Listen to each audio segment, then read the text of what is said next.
honest with yourself, then this year probably started the same way as the last one did.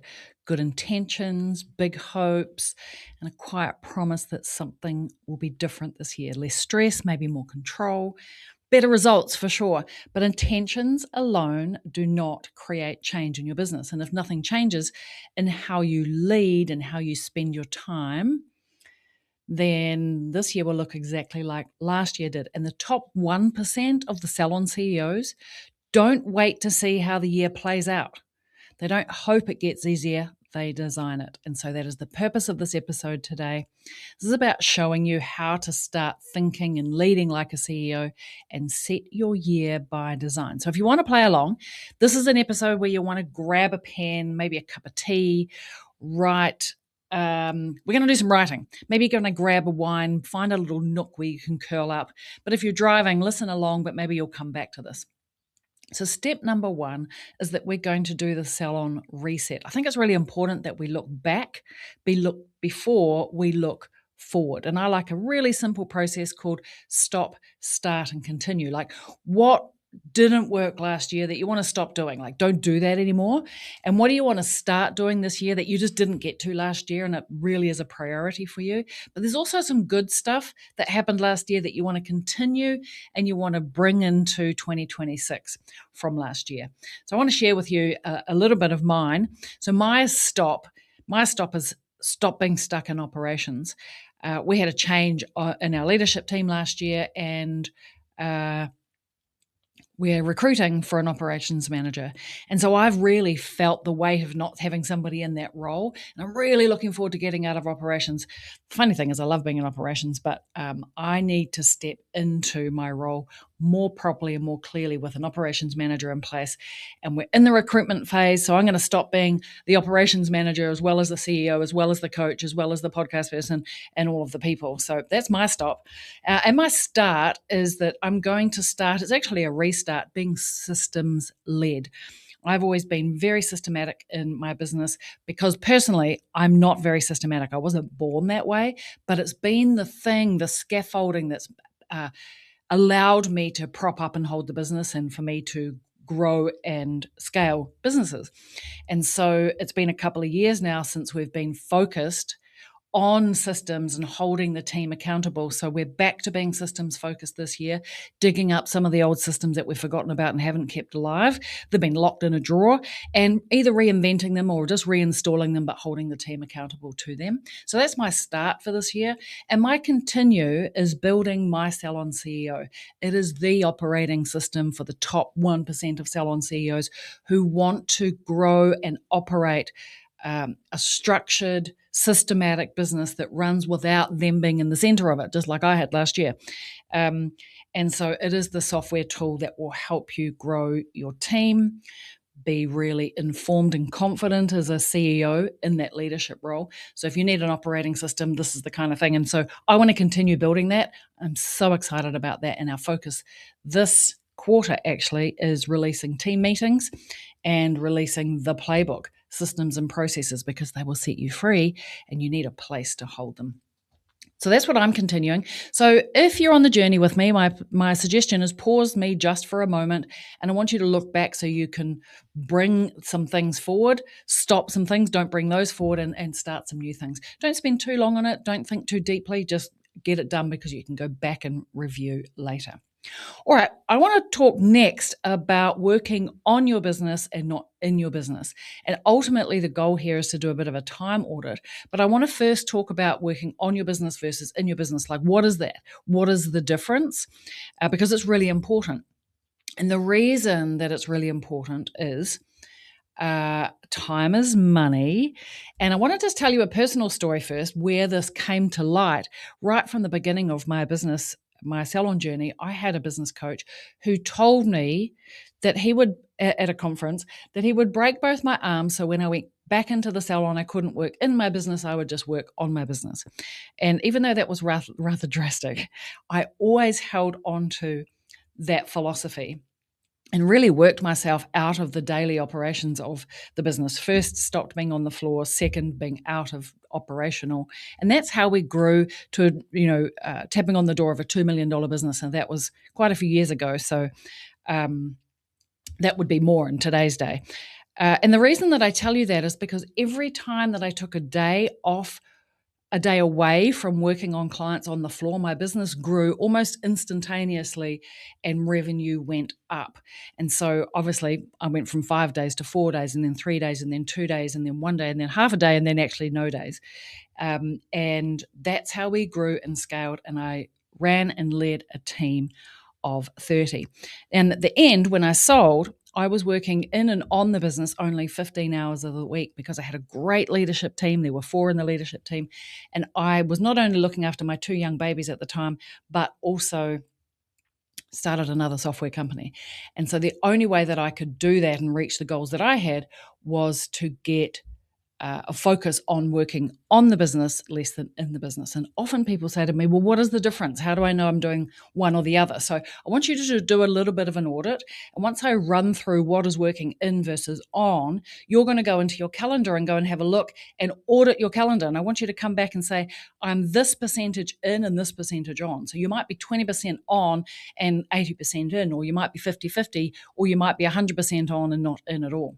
And I had that experience because my coach said that he would break my arms, and I lived that experience. But a few years back, I wanted to see, did I just make this up in my mind? Was this just my experience, or is this true for other salons that I'm now working with?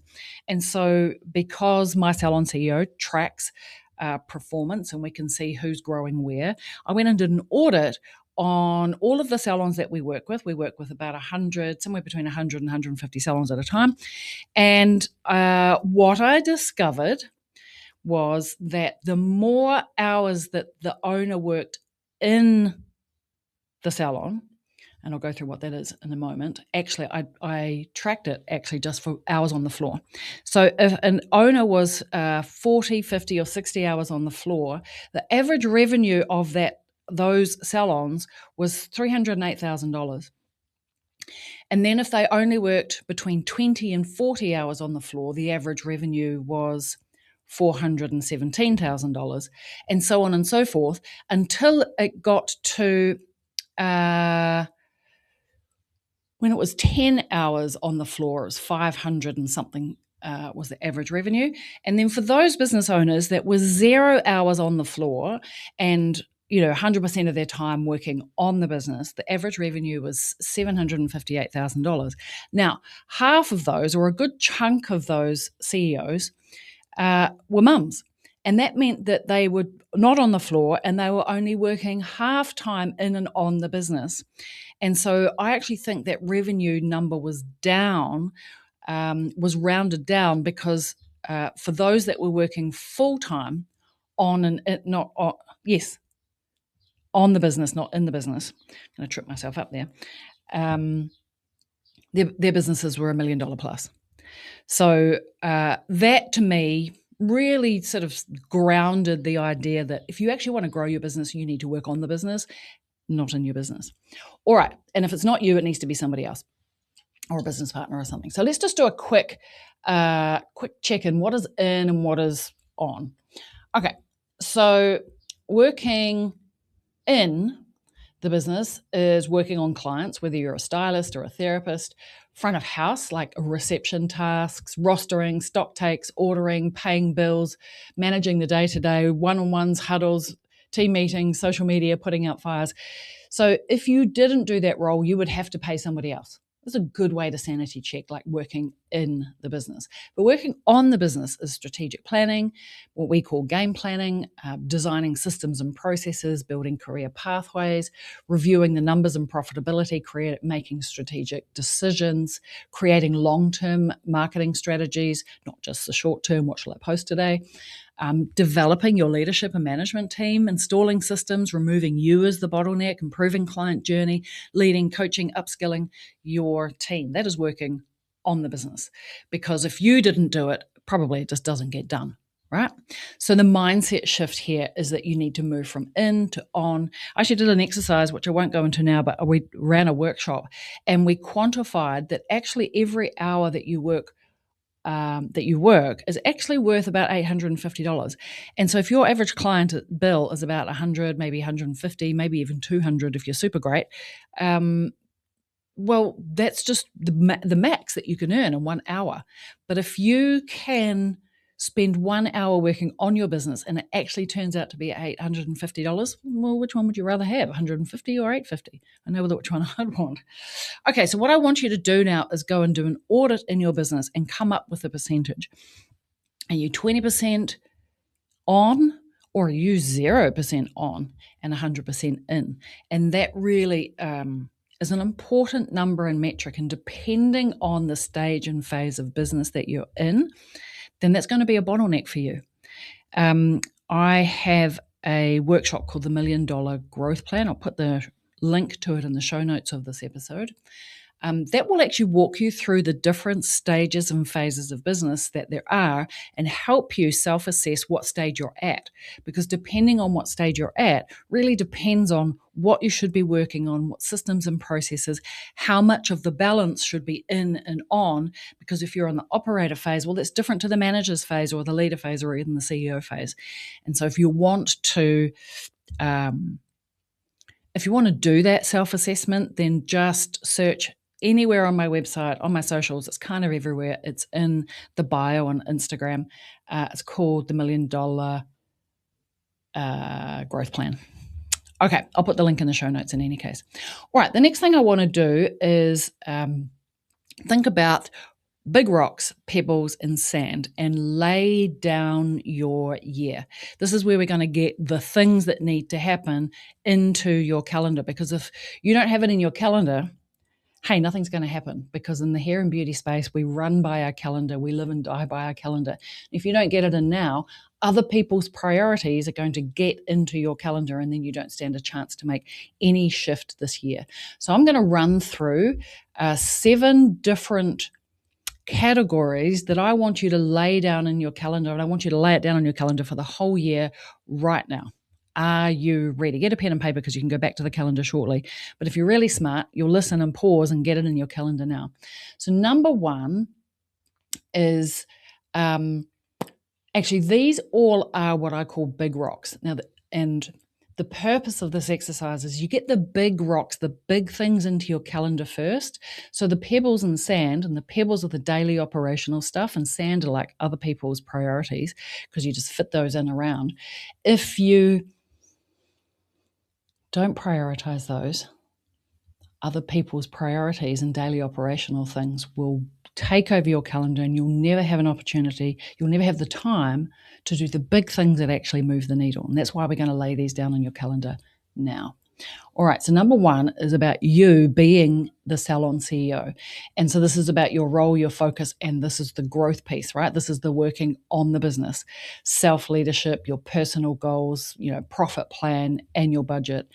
And so you want to define your CEO time. When are you going to work on your business? And here's a really simple mind frame. If you don't have any dedicated time to work on the business right now, then at a minimum you need 3 hours a week. And not 3 hours with 15-minute gaps in between clients, like 3-hour block. Because it takes you 20 minutes to get in the zone, and then you do some work, and it takes you 20 minutes to get out of the zone, because you're starting to think about your next client and all of those things. So at a minimum 3 hours a week. But as the business grows and as you go through the different stages of business growth, you want to spend more time doing that and less time doing in the business activity. So at a minimum, I want you to get 3 hours a week into your calendar. But you're slowly going to work your way from 1 day to 2 days to 3 days and 4 days and so on. So some of the things you want to think about is your profit reporting. You want to do that every single month. If you wait the whole 12 months to know whether or not you're profitable, and you have to look back through the rear vision mirror, you've got no time to pivot, change course. We call it the CEO dash, and you want to update that every single month, not just the accounting report, not just the report from zero, because here's a way I like to think about it. You need to have a board meeting, even if it's with yourself. In Salon Mastery, we have a quote unquote board meeting. It's a strategy meeting every single month with our salon owners so we can look at the numbers. The numbers always tell us what to do, and we can plan and adjust as we go on course and not go a whole 12 months and then realize 12 months later that, we're actually off course and we're not making any money. So that's number one. And number two is your company rhythm. So meetings, communication, what is the operating cadence? And so number one would be like the 5 meetings that rule them all. Daily huddles, get them in the calendar now, whether all of your team are there or not, get them in, stick to them, top priority. Management meetings, all team meetings, like weekly all team meetings. Your leadership team, how often are you meeting them? Do you have leaders or managers, your board meeting with, even if it's with yourself or it's with your accountant or it's with your coach? Your annual roster. I like to do a roster annually, but you can always check it every quarter because things change. Key business events, public holidays, all of that kind of rhythmic stuff that happens all of the time. Lay it down in your calendar now. All right. Number 3 is actually your personal life.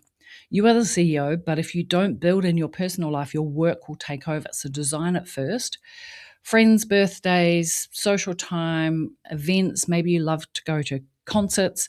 I've got a bunch of friends. We go to concerts on a regular basis. We love to go to the Vineyard. We go to Martinborough, which is a vineyard town. We go every year. It's in the calendar. I have another group of friends that we go walking.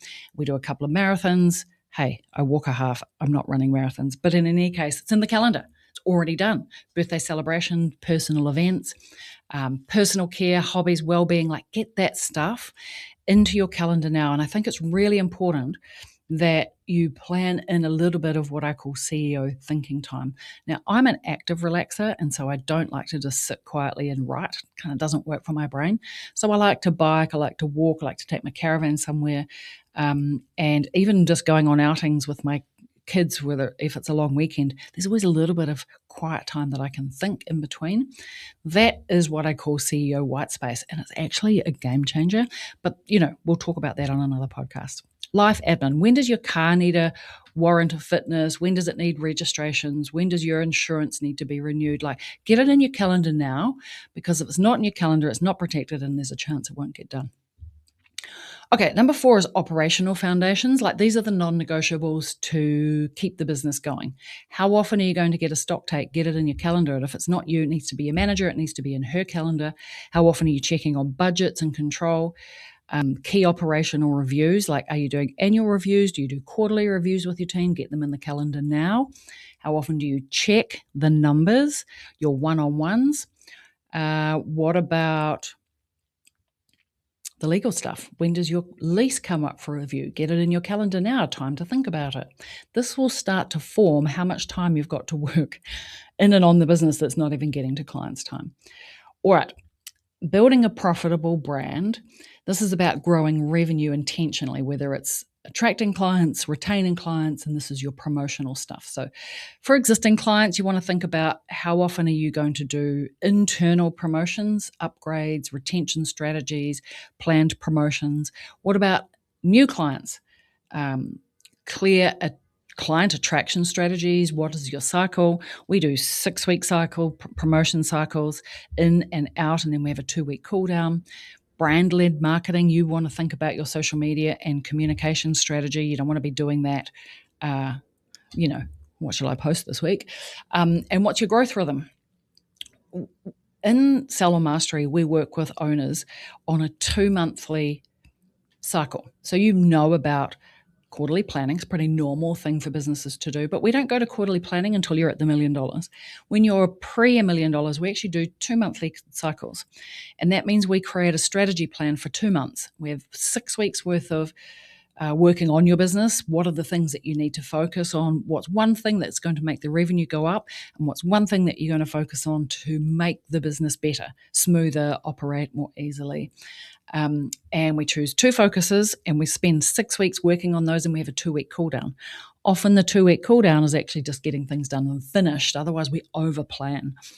And so we have 6 of those. And so I like the growth rhythm to be in rhythm with that. Like, how are we growing the business? And so you might like to adapt to that. If you're pre $1 million, do 2 monthly cycles, not 3 months. It's too long. We run out of energy. Okay, number 6 is grow a lean and luxe team. And this is how we develop our high performing team, but without overstaffing, without overworking our team, and no burnout for sure. So, what workshops do we want to run for our team this year that we can train everybody on systems, processes, new skills? How are we going to deliver a 10 out of 10 client service? How are we going to get our team across that? Maybe some technical training. How often do we want the third party relationships coming in to educate? Is it every month? Is it every 2 months? Balancing that with your own education. How often are you going to do coaching conversations and one-on-ones, that team meeting? Get that cadence in, even if you don't know what you're going to do yet. If it's in the calendar, it's going to happen. The last one, number 7, actually is about, we call it Salon Mastery, long-term growth and CEO capability. Like, you need a development plan, not only for your business, which is kind of what you're doing now, but what about you? How are you going to level up and be better at CEO skills like confident decision-making, good leadership, clear strategic thinking? Actually, how do I run a growth plan, what we call a game plan? How do I write one of those? You've got to create some time and space at least a couple of times a year to get some input. Get some input into your brain, because a year planned, intentional, and aligned is where profit, growth, leadership, and a life outside of your business. That's how you move forward. Okay, if you've got the things laid in the calendar, then we just want to set a couple of targets. We call this DD6. And the first D is double revenue. The second D is double profit. And 6 is have 6 weeks leave. Like, you work a lot. You think about your business a lot. And so you need to build in some leave time, not 2 weeks leave, not no leave, not 4 weeks leave. In New Zealand, every employee gets 4 weeks leave, but actually 6 weeks leave, because that extra amount of leave, whatever it is that you choose to do, creates CEO white space thinking. That's when you solve problems. That's when you have new creative ideas. That space away from the business, get out of your own goldfish bowl. It's really, really, really important. I want you to get it into your calendar now. And if you can't do that yet because there's too many things going on, that's okay. It's a work towards. Like, that's the goal to get there. And so let's set some targets. So revenue, obviously our goal is to help you get to $1 million, but wherever you are right now, there's a couple of ways that you can increase your target for the year. You could just simply go month by month, each month last year, increase it by 10%. Super easy, fast way to set a budget. You could otherwise do an incremental compounding, either 1, 2, or 3% on each month. So each month you might want to increase by 1%. Now, sounds small, sounds little, but 1% compounding over 12 months actually equals about, actually can't quite remember the number now, about 23%. Like, it's quite big. So there's 2 ways to do it. There's no right or wrong. Choose one, stick to it. But don't wait till the end of the year to know if you've reached your target. You want to each month, you want to have a win each month when you reach your revenue target. Okay, so your profit target, whatever it was last year, you want to make more this year. Like, that's why we're in business, and a business needs cash to grow. And so our goal for you, if you don't have one for yourself, is like, get to a point where you can pay yourself $120K a year. Like, that's a good goal. If you don't have a goal, because I'll tell you why I give you a goal. 50% of the people that I speak to, and I ask them what their salary or earning or profit goal is, they don't know. And so if you don't know right now, I'm going to give you one. It should be 120. Should it start at 50K? Yes. And then move to 70, and then to 100, and then to 120? Of course.